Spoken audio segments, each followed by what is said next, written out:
फिर बीमारी हो गई शुगर की, बीमारी हो गई बीपी की। कभी डॉक्टर तुम्हारा परिचित हो तो उससे पूछना कि बीपी और शुगर कैसे होते हैं। समय पर जो भोजन नहीं करता उसको बीपी और शुगर की बीमारी होती चली जाती है। समय पर जो अपनी जिंदगी को नहीं जीता उसको बीमारियां बढ़ती चली जाती है।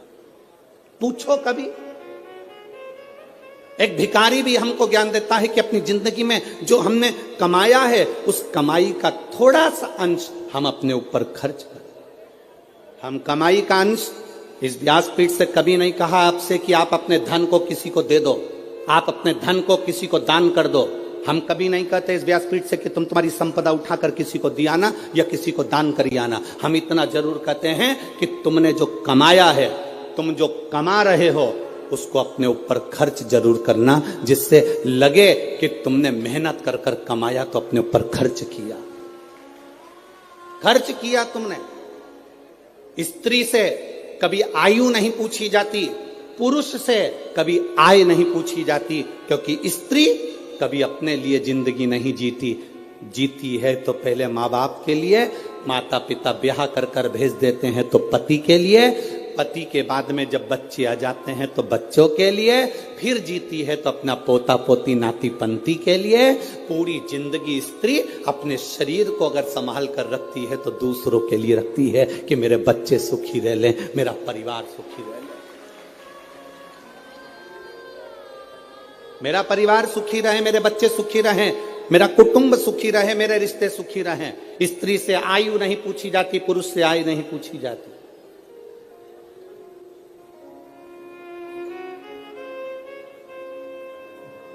जो दूसरे के लिए जीता है उससे क्या पूछोगे, क्या पूछोगे?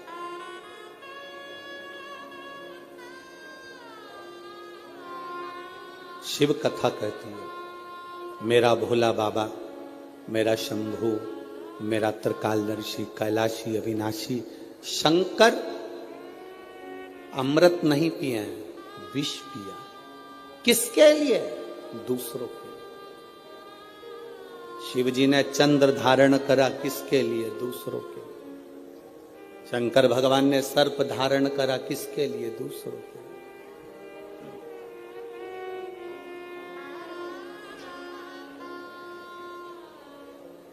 सर्वे भवन्तु सुखी।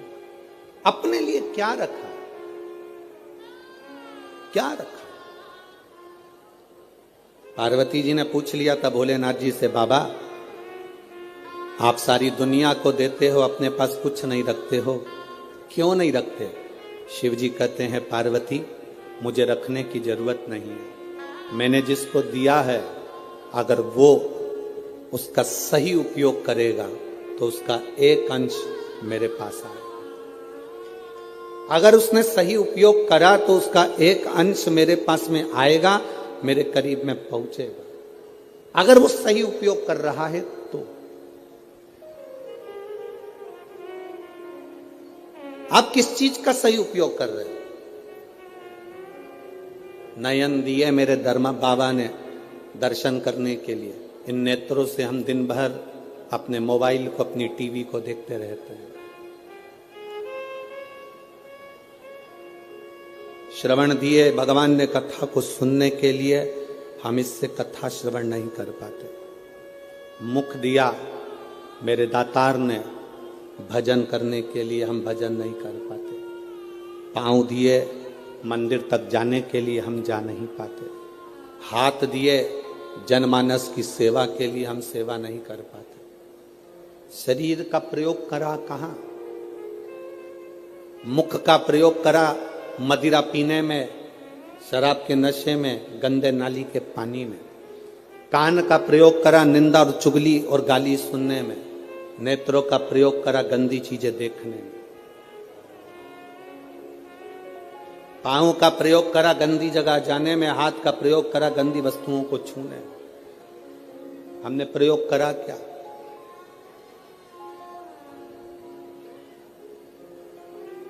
हम ले क्या पाए भगवान शिव से?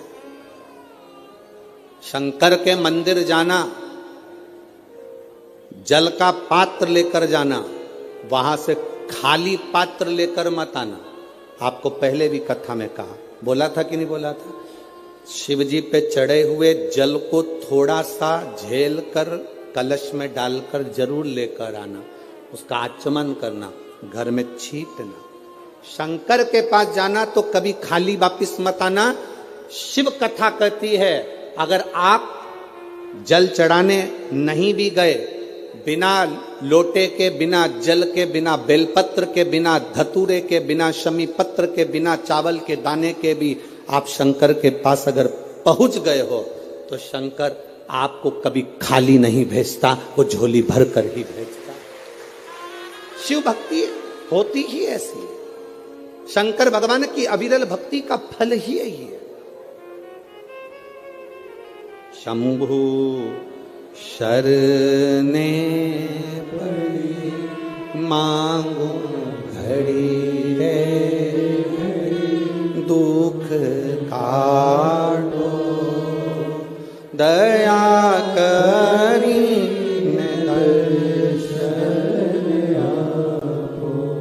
शिव कथा कहती है भगवान की शरणागति के करीब में जब हम जाएं तो हम भगवान से कुछ मांगे चाहे ना मांगे, वो दिल से देता जरूर है, दिल से देता।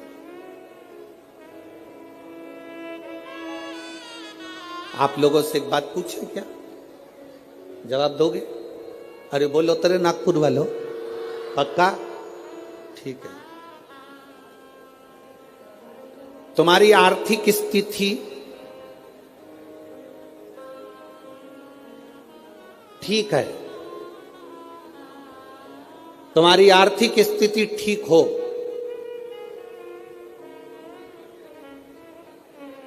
और मानसिक स्थिति ठीक नहीं हो तो आर्थिक स्थिति का कोई कारण, कोई अच्छा फल होगा क्या? जम के तो बोलो जरा। और अगर तुम्हारी आर्थिक स्थिति ठीक नहीं हो, तुम्हारे पास में धन नहीं हो, ज्यादा गाड़ी बंगला नहीं हो, और तुम्हारी मानसिक स्थिति ठीक हो तो उसका फल होगा कि नहीं होगा? होगा ना। उसका फल, यही नागपुर की कथा, आज चतुर्थ दिवस की कथा प्रत्येक मानव के जीवन में जानना चाहिए। तुम्हारे घर में धन बढ़े चाहे ना बढ़े, पर तुम्हारा मन और तुम्हारी बुद्धि, चित्त तुम्हारा अच्छा होना चाहिए, तो तुम्हारा धन अपने आप बढ़ जाए। आर्थिक स्थिति ठीक हो और मानसिक स्थिति ठीक नहीं हो तो धन का क्या करोगे? पैसा क्या खाओगे कि डनलप के गद्दे को छाती पे धर के ले जाओगे? क्या करोगे उस धन का? आर्थिक स्थिति से ज्यादा जरूरी है मानसिक स्थिति ठीक होना। मन ठीक नहीं है, दिमाग ठीक नहीं है, बुद्धि ठीक नहीं है, चित्त ठीक नहीं है, तो करोड़ों का धन अलमारी में भरा रहे तो उसका मतलब क्या? क्या मतलब? सारे देवताओं में, 33 कोटि देवी देवताओं में, सारे देवताओं की आर्थिक स्थिति बिल्कुल ठीक है। करोड़ों का धन है, संपदा है, सुख है, वैभव है।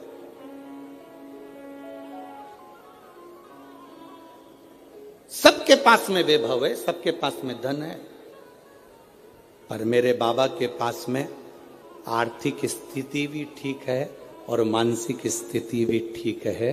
वो दुनिया के मन को अपने कंट्रोल में रखते हैं।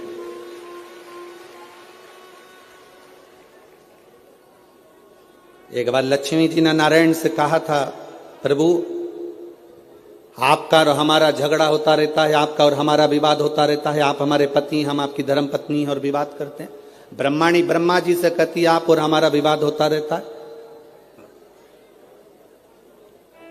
धन बढ़ गया पर घर में सुख भी तो होना चाहिए।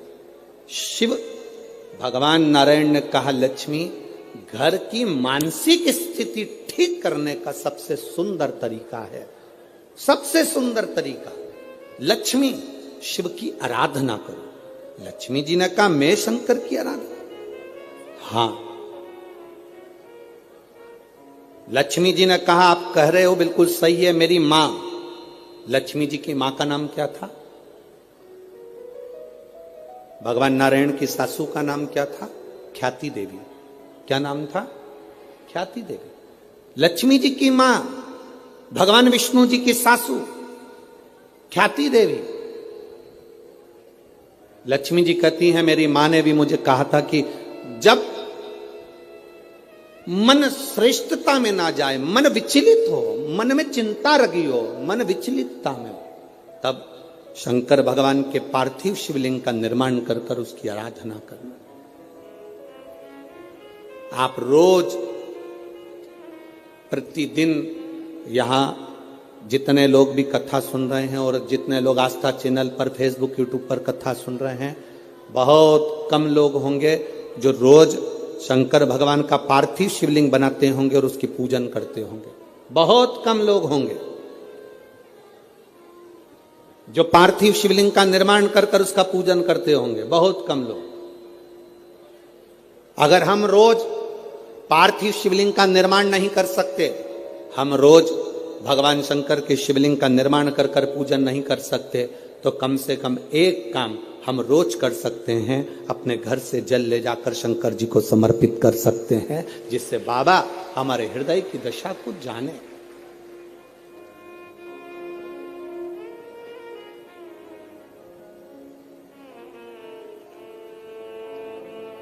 आज का जीवन कैसा हो गया? आज का जीवन है कैसा?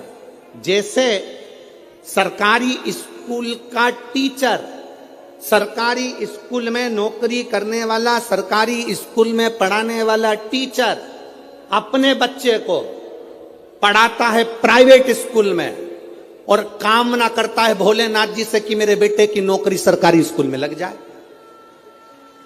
जरा विचार करना, सरकारी स्कूल का टीचर अपने बच्चे को पढ़ाता है प्राइवेट स्कूल में और नौकरी लगवाना चाहता है, बोलो जम के बोलो जरा, सरकारी स्कूल में। हमारी बात दुनिया के लोगों को बहुत बुरी लगती है महाराज। बाद में कहते हैं सियोर वाले महाराज को बोलने का तरीका नहीं है।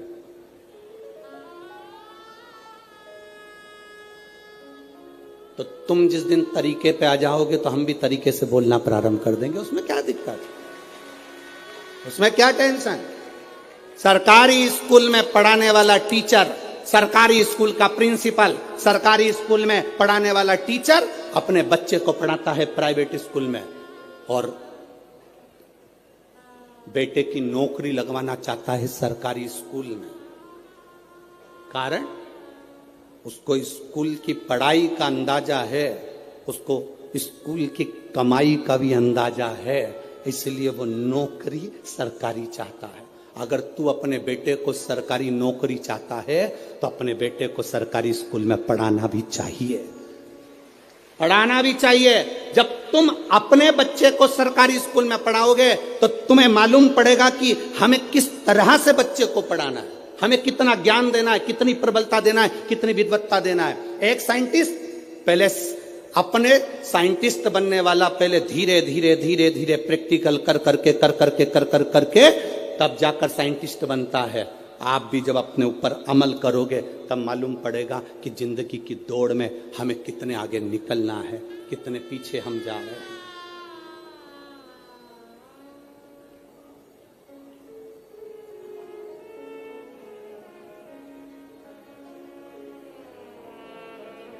कितने पीछे जा रहे हैं।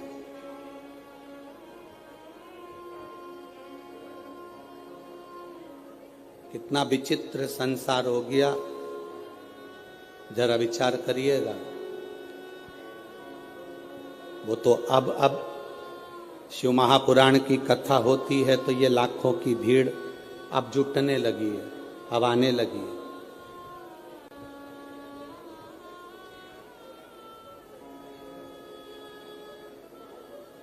बहुत कठिन है महाराज, बहुत कठिन।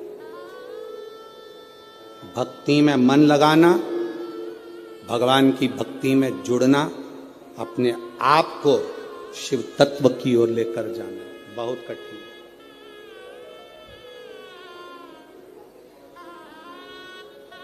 अपने भीतर से शंकर की ओर जाना। आप में से कई माताएं बैठी हैं जो बात बात में कह देती घुटने काम नहीं कर रहे, अरे बोलो तो नहीं, सही है कि गलत है जीजियों? ए नागपुर की जीजियों, सही है? माता कहती है घुटने काम नहीं कर रहा है, कोई के मेरा हाथ काम नहीं कर रहा, कोई के मेरा कमर काम नहीं कर रही। आज तक एक भी ऐसी नहीं मिली जो कह दे मेरा दिल काम नहीं कर रहा, मेरा मन काम नहीं कर रहा। दिल काम कर रहा है तभी तो लगी रहती है।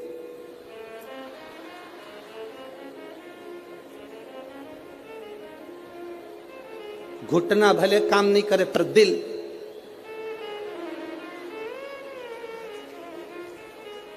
दिल काम कर रहा। आज तक नहीं मिली एक, जितने मिले सब ऐसे ही मिले। घुटना काम नहीं कर रहा, हाथ काम नहीं कर रहा, सिर काम नहीं कर रहा, पीठ काम नहीं कर रही। आज तक नहीं बोला कि मेरा दिल काम नहीं कर रहा। जब तक मैं कथा नहीं सुनती मेरा दिल नहीं लगता, ये मन नहीं लगता, ये चित्त नहीं लगता, ये काम ही नहीं करता।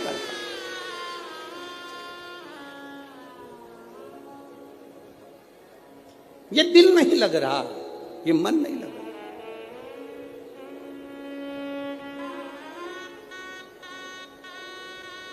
कैसे?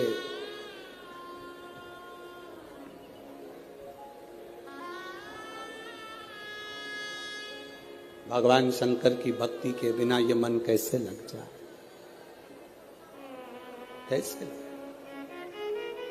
अरे खानो नहीं भावे मने पीनो नहीं भावे, दौड़ दौड़ मन सत्संग जावे। और मैं तो शिव की दीवानी ऐसी हो गई रे, सपनों में आवे मारे डमरू वाला। मेरे स्वप्न में मेरा डमरू वाला मुझे दिख रहा। जब दिल बिना कथा के नहीं रहता, कथा नहीं भी होती है तो लोगों को कानों में भी ऐसा लगता है कि सियोर वाला महाराज कहीं कथा बाच रहा है। किसी किसी को होता है जिसकी कानों में कथा सुनने की आदत हो जाती है, जब टीवी पर भी नहीं आती तो कथा लगती है। आपके साथ भी हुआ होगा, कभी किसी गली में से निकल रहे होगे तो आपको लगा होगा ऐसा लग रहा है कथा चल रही है। जिसको ऐसा लगे कि मुझे ऐसा लग रहा है कि कथा चल रही है, गली में से निकल कर जा रहे हो, आवाज आ गई, ट्रेन में सफर कर रहे हो, बस में सफर कर रहे हो, तुम्हें आवाज आ गई, तुम्हें ऐसा लगे कि कथा चल रही है, समझ लेना तुम्हारा दिल भोलेनाथ से लग गया। अब मानता नहीं है, ये चित्त लगता ही नहीं, शिव में समाहित हो। बोल बम का नारा है, शिव में हमारा चित्त लग गया, शंकर में हमारा मन लग गया, ये हृदय लग गया, और उसी से लगना। वो कहे सताओ ना हमें लोगों, हमें दिल की बीमारी है। सताओ ना हमें लोगों, हमें दिल की बीमारी है। हमारा वेद दुनिया में वो डमरू धारी है। ये बीमारी का इलाज करने वाला केवल एक है, वो शिव।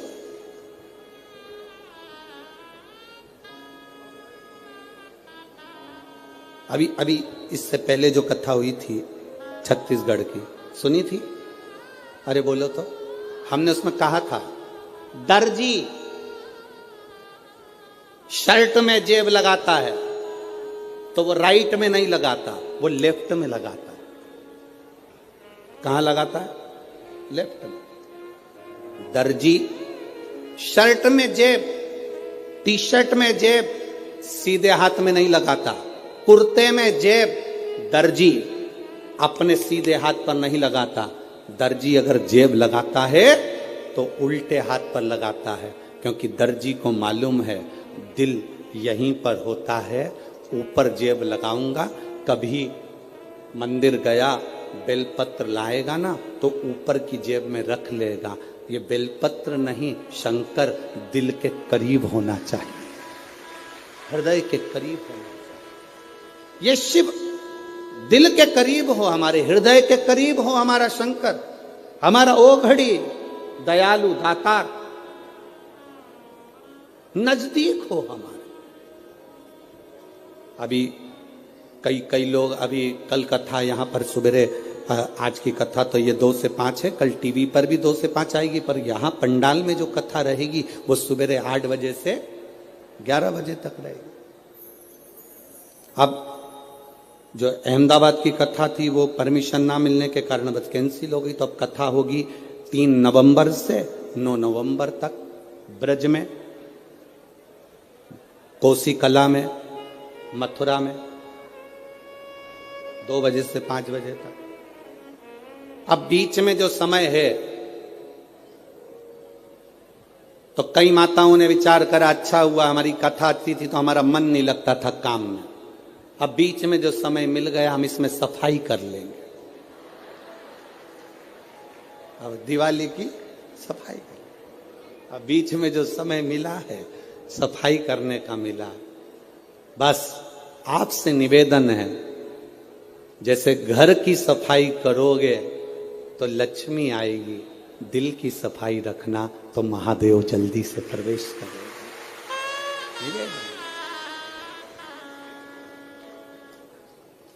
वो प्रवेश कर जाए, रीझता है वो। जैसे विजयदशमी के दिन समर्पित की गई शमी का एक पत्ता, महादेव को अगर एक शमी का पत्ता विजयदशमी के दिन समर्पित कर दिया जाता है तो जिंदगी में कभी वैभव और धन की कमी नहीं आती। उसी तरह इस हृदय को शिव तत्व में समाहित कर रखना, समाहित।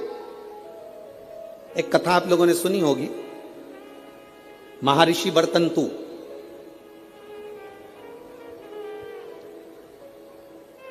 महर्षि वर्तंतु जिनके शिष्य थे कोत्स, जिसका नाम था कोत्स। महर्षि वर्तंतु के शिष्य कोत्स बड़े आज्ञाकारी थे कोत्स, और वर्तंतु जो कह देते थे, महर्षि वर्तंतु जो बोलते थे वो कोत्स वो सुनता था। महर्षि वर्तंतु का एक काम बड़ा प्रबल था, वो कोत्स से हमेशा कहते थे कि पार्थिव लिंग का निर्माण करो, मैं पूजन करने आ रहा हूं। पार्थिव लिंग का निर्माण करो, मैं पूजन करने। ये वर्तंतु ऋषि, महर्षि वर्तंतु कोत्स से कह देते। अब कोत्स का कार्य यह था कि वो रोज एक पार्थिव शिवलिंग का निर्माण करता और अपने गुरु जी को आवाज लगाता, गुरुदेव गुरुदेव, गुरु जी पधारो, गुरु जी पधारो, आवाज लगाता। वर्तंतु महर्षि आते और पूजन करने बैठ जाते। बहुत सावधानी से स्मरण करना इस कथा का, बहुत सावधानी। अब पूजन करने वर्तंतु महर्षि बैठ जाते,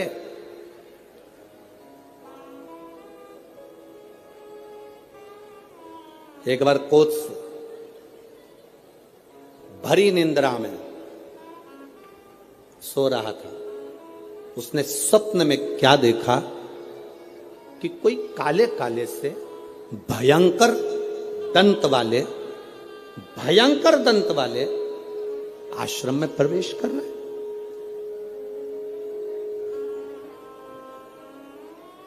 अब भयंकर दंत वाले आश्रम में प्रवेश कर। आप जरा विचार करिएगा, ऋषि के आश्रम में, संत के दरवाजे पर, गुरु के दरवाजे पर कोई भयंकर जीव तो आ ही नहीं सकता, क्योंकि गुरु इतना भजन करा होता है कि सन्यासी गुरु, संत, साधु, सन्यासी, तपस्वी, साधक, उपासक इतना तप करे होते हैं कि ये यम के दूत उनके पास पहुंचते रहे। पर आज कोश ने क्या देखा कि भयंकर मुद्रा वाले, भयंकर दंत वाले, भयंकर विकराल रूप धारे हुए कुछ गण, यम के कुछ गण, यमदूत ये अंदर आ गए। तो कौश क्या कर रहा है, उन यमदूतों से पूछ रहा है तुम कौन हो, कहां आए हो। कहा वरतंतु के पास में आए। क्यों? बस वरतंतु के पास में हम पहुंचे उनको लेने के। ओ क्यों? उनको लेने के लिए तो बैकुंठ से पार्षद आना थे, उनको लेने के लिए तो बैकुंठ से विमान आना था, तो तुम उनको लेने कैसे पहुंच गए? उन्होंने तो शंकर की आराधना करी है, उन्होंने तो शिव की आराधना करी है। यमदूतों ने बड़ी सुंदर बात कही, वो आपकी भी बुद्धि में बैठना चाहिए। यहां जितने लोग कथा सुन रहे हैं और जितने आस्था चैनल पर फेसबुक पे सुन रहे हैं, आपकी बुद्धि में कौश की और वरतंतु की चरित्र आपके जीवन में उतरना चाहिए। इन्होंने तो शंकर की आराधना करी है, शिव की भक्ति करी है। यमदूत कहते हैं हम इनको शंकर के दरवाजे तक लेकर जाएंगे, आधा समय ये शिव के द्वार पर रहेंगे और आधा समय हमारे साथ में रहेंगे। कारण क्यों? कहा ऋषिवर गुरुवर जब पूजन करने बैठते थे तो आधा कार्य वो अपने शिष्य से करवा लेते थे। बेटा फूल लेके आना, बेटा आसन बिछाना, बेटा ये सामान लेकर आना, बेटा वो सामान लेकर आना। एक स्त्री एक पुरुष स्वयं, आप अगर ठाकुर जी से सेवा करने बैठे हो, भगवान से लाड लड़ाने बैठे हो, भगवान की पूजन करने बैठे हो, भगवान की आराधना करने बैठे हो, तो अपनी पूजन की थाली स्वयं लगाइए।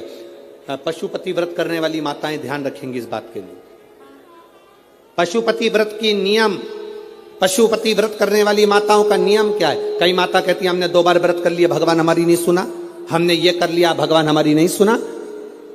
आप आए नहीं, सुबह हो गई, मेरी पूजा की थाली धरी की धरी रह गई। क्यों? उसका कारण क्या था? मतलब मेरी पूजा में कोई ना कोई कमी निश्चित। आपने पशुपति व्रत करा, भगवान क्यों ना सुने? क्यों नहीं सुने? कारण क्या है? थाली पूजन की लगा रहे हो, देवरानी का व्रत है, जेठानी सामान निकाल के दे रही है, देवरानी का व्रत है, जेठानी आटा सेक रही है सीरा बनाने के लिए, हलवा बनाने के लिए, जेठानी का व्रत है, देवरानी दूध में उकाल कर खीर बना रही है। व्रत तुम्हारा, साधना तुम्हारी, मांग तुम रहे हो। शिव महापुराण की कथा कहती है हिचकी चली, क्या बोलते हैं, हिचकी की डुचकी है, हिचकी। अब तुमको चल रही हिचकी, तुम अपनी पड़ोसन से जेठानी से कह दे मेरे बत्तल का हिचकी ले ले, ले हिचकी लेगी जेठानी? सिर तुम्हारा दुख रहा, गोली निकाल कर जेठानी को दे दो, खा ले, वो पूछे क्यों? मेरा सिर दुख रहा है। हो सकता है? जम के बोलो। छींक तुम्हें आ रही, छींक तुम्हें आ रही और तुम अपनी देवरानी से कहो छींक छींक जल्दी छींक। हो सकता है? नहीं। छींक तुम्हारी है, तुमको छींकना पड़ेगी। खांसी तुम्हारी है, तुम्हें खांसना पड़ेगा। शरीर में कष्ट तुम्हारे है, दवाई तुम्हें खाना पड़ेगी। उसी तरह व्रत तुम्हारा है, तैयारी तुम्हें करना पड़ेगी।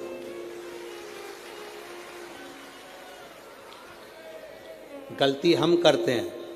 पशुपति व्रत का व्रत मैंने करा, मम्मी से कह के चली गई, मम्मी मेरा पशुपति व्रत है, मैंने शादी के लिए करूंगी या बच्चों के लिए करूंगी या इसके लिए करूंगी या उसके लिए करूंगी। मम्मी ने पूरी थाली लगा के दे दी, मेरी बेटी व्रत कर रही है, मेरी बेटी। मम्मी ने पूरी थाली लगा के दे दी, प्रसाद बना के दे दिया। बेटी ने 3 बार पशुपति व्रत कर लिया और काम नहीं हुआ। बेटी बाद में कहे कि हमने भी व्रत करा था, हुआ नहीं। उस कारण को समझना। क्या तूने तैयारी करी? तू तो केवल एक सिर की उतार रही है कि महाराज बोला है तो व्रत करना है तो मेरा काम हो जाएगा। पर विचार कर, थाली लगाती तो तेरे अंदर भाव जागता कि मैं महादेव की पूजन की तैयारी कर रही हूं।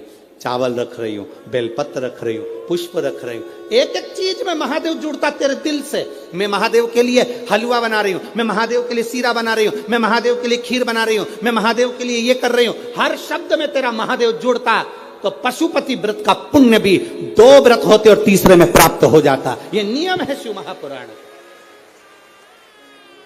एक पत्र आया है, देखिए। एक तो पत्र इतने सारे सारे भेज दिए।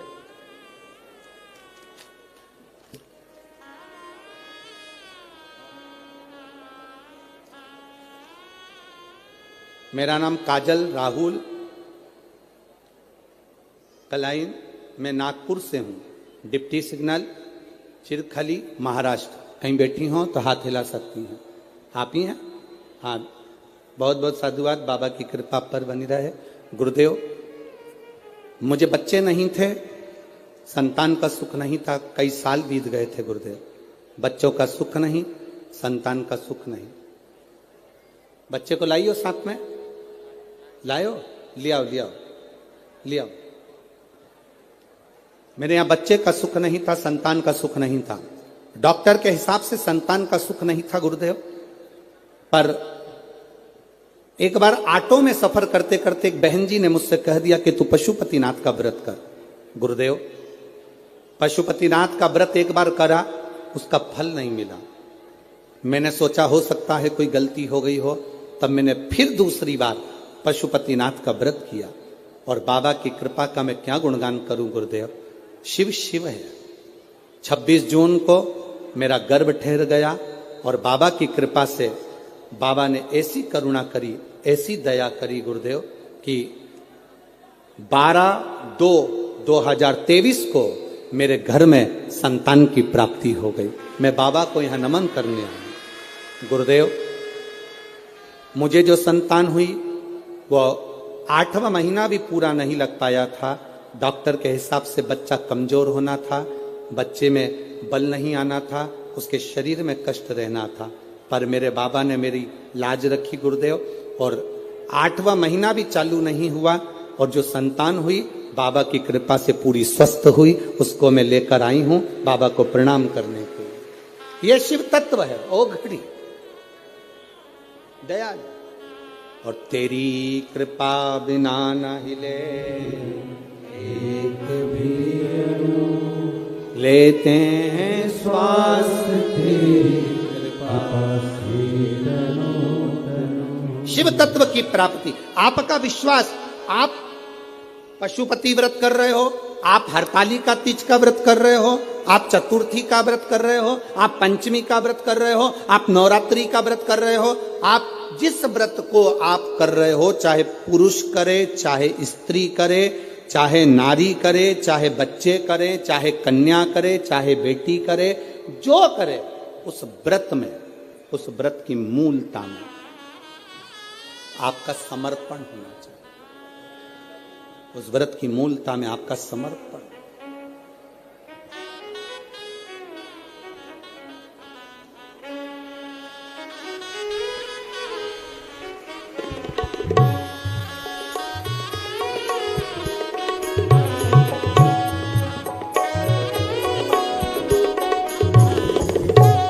जोरदार ताली बजाना।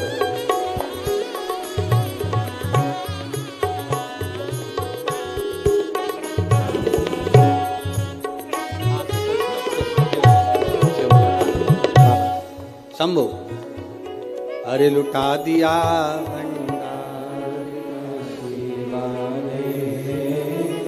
कर दिया माला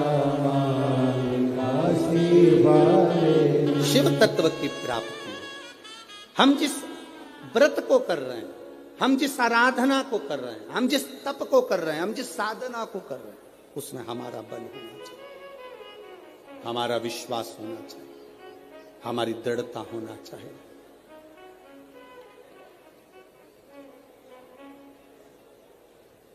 अपना विश्वास प्रबल रखिए, और जब विश्वास प्रबल होगा शिव मिलेगा।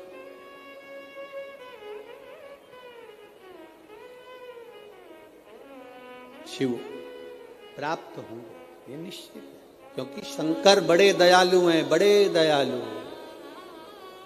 शिव जैसा दयालु संसार में कोई नहीं कि भोले तुम बड़े दयालु हो, भोले तुम बड़े दयालु हो, बड़े दयालु हो, भोले तुम बड़े दयालु हो, भोले तुम बड़े दयालु हो, भोले तुम बड़े दयालु। बड़े सरल सहज शिव भोला,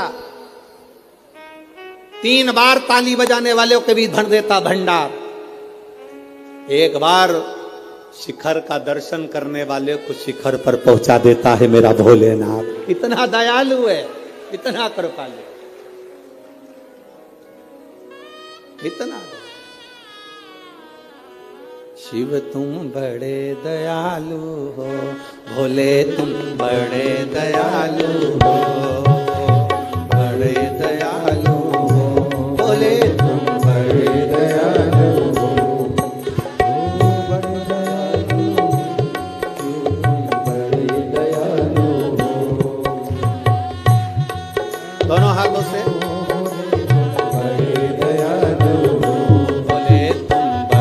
दयालु हो, शिव तुम बड़े दयालु हो, भोले तुम बड़े दयालु हो, भोले तुम बड़े दयालु हो, बड़े दयालु हो, भोले तुम बड़े दयालु हो, बड़े दयालु हो, भोले तुम बड़े दयालु हो, बड़े दयालु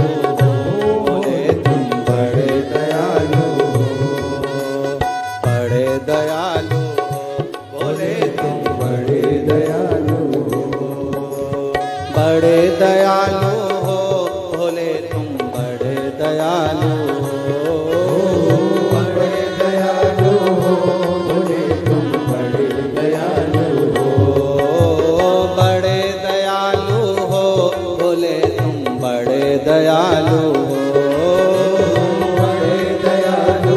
आप भी बोलिए,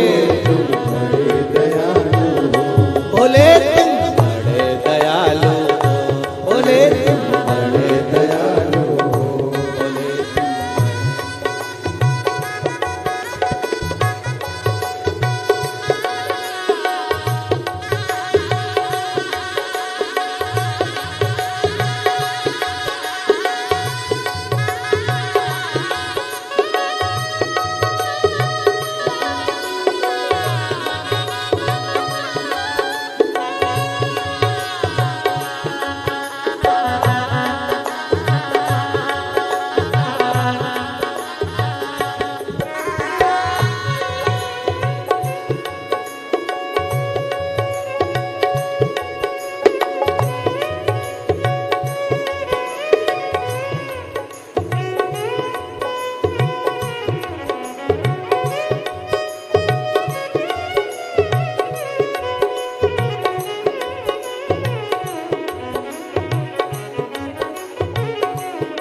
भोले दयालु हो, भोले तुम बड़े दयालु हो, बड़े दयालु हो, भोले तुम बड़े दयालु हो, बड़े दयालु हो, भोले तुम बड़े दयालु हो, बड़े दयालु हो, भोले तुम बड़े दयालु हो, भोले तुम बड़े दयालु, भोले तुम बड़े दयालु।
विराजे, हाथ में तेरे डमरू विराजे, हाथ में तेरे डमरू विराजे, हाथ में तेरे डमरू विराजे, हाथ में तेरे डमरू विराजे, हाथ में तेरे डमरू विराजे, हाथ में तेरे डमरू विराजे, हाथ में तेरे डमरू विराजे, गले में सर्प साजे, गले में सर्पों की माला साजे, गले में सर्पों की माला साजे, गले में सर्पों की माला साजे, गले में सर्पों की माला साजे, गले में सर्पों की माला साजे, गले में सर्पों की माला साजे, गले में सर्पों की माला साजे।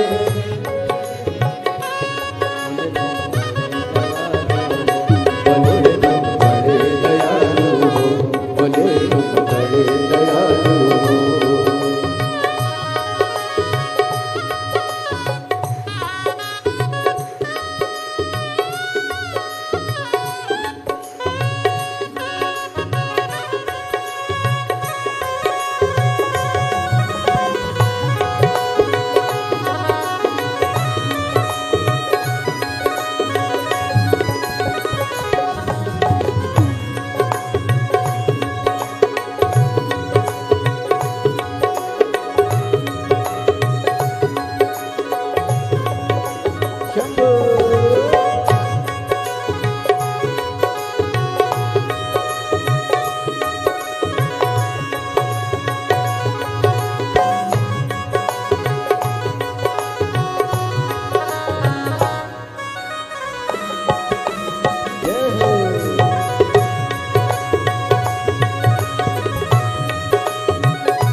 सब तेरी पूजा, देव तुम साना दूजा, करते सब तेरी पूजा, नाम तेरे डंका का आज घर घर में गूंजा, नाम तेरा डंका आज घर घर में गूंजा। वेद पुराण शास्त्र सब तेरा वर्णन करते हैं।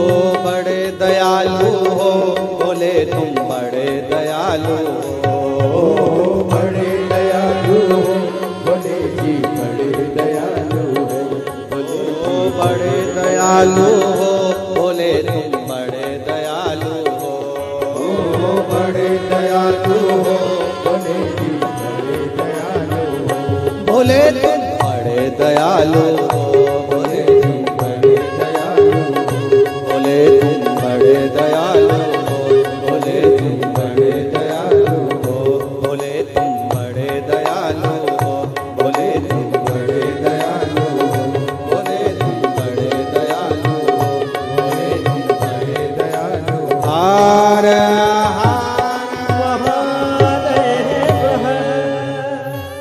अपने स्थान पर बैठकर भगवान देवाधिदेव महादेव से अपने मन की बात भाव से, हृदय से, दिल से कहिएगा, प्रार्थना करिए बाबा देवाधिदेव महादेव से।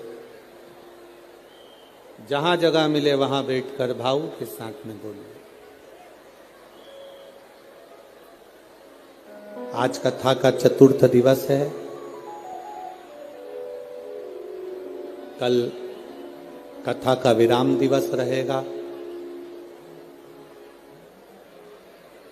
जिन लोगों ने 4 दिन की कथा नहीं सुनी होगी वो कल अवश्य सुनेंगे, क्योंकि बाबा घर के मेहमान जब जाते हैं तो बच्चों को कुछ न कुछ देकर जाते हैं।